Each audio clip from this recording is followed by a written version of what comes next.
I do not subscribe to the thesis that you're either born a leader or you aren't. I think certainly if you're given the right coaching, the right mentorship, and the right opportunity, you can develop into be a great leader.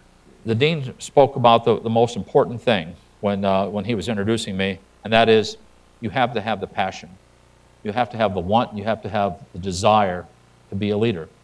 And you don't have to be a leader as a single person. You can lead your teams. As I was going through the farmer's school today, I noticed many rooms where you have kind of team sessions and you're working on projects, papers. But you have to have the ability to take on challenges. As again, I said moderation, but collaboration is the key. In our company, and I think this is really prevalent in a new style of leadership versus old style of leadership. New style of leadership, you don't use the word I in your vocabulary. You only use the word we, use the word team, use the word concept, meaning that we all are working together for the common good of all. But I love competing against companies who set up in silos because that's an I company. We buy products from one side of that company and sell them to the other side of the company and make a profit on it, and they don't know because they don't work as a team. If you work as a team, you cross-collaborate, you share, you communicate, you get involved. And I would say collaboration is a new model in leadership. The old days, it was command and control. You keep your security, and your path forward was how much information you could keep to yourself. That was the way people got ahead. Not anymore in today's business. The single most important thing that Marathon brings to the table is integrity.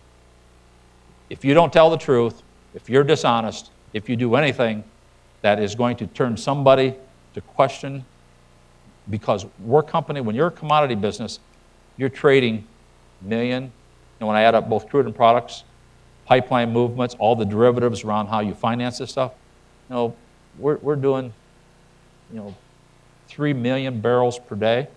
Multiply that times $100 a barrel, all of a sudden you're talking real money in a given day. If you lose 1 ounce of integrity, you've lost your company. The other thing is the ability to share. As you start early in your career, build that network. Build that network of people that you're going to work with. Build that network of people that you want to learn from. If you want to take that channel to try to go all the way to the top, you're going to have to learn how to share with others. You're going to have to learn how to communicate. But most importantly, build that network of people that can help you when you're trying to learn something, figure out a problem, solve an issue. That network, when you're offered a transfer from this locale to another locale, that network of people that you can really rely on and give you good advice and counsel. Have self-confidence.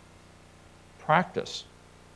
I would assume if you're making a presentation in your finance class, accounting class, IT class, whatever, I would assume you probably practice. Once you cross the threshold of graduating from this great institution, don't quit practicing.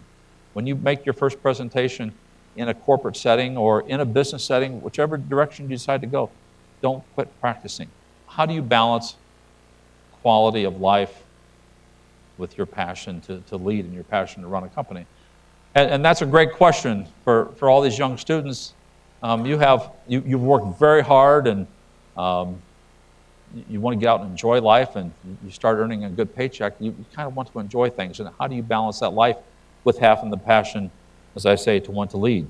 If you align yourself with what your goals are, you will have time, if you set your priorities right, you'll have time to go achieve those other things that you want to do. And don't set goals that you can't achieve. Set the goals in steps.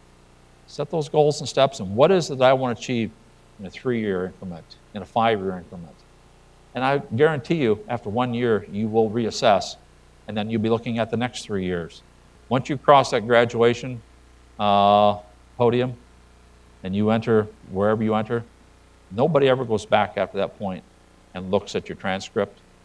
They only look at your performance from that point on. That's all that matters, is how did you perform? So you're coming in to a new league, and you're performing against those people that are sitting right next to you. And as long as you have the passion to outwork them, you're going to do just fine.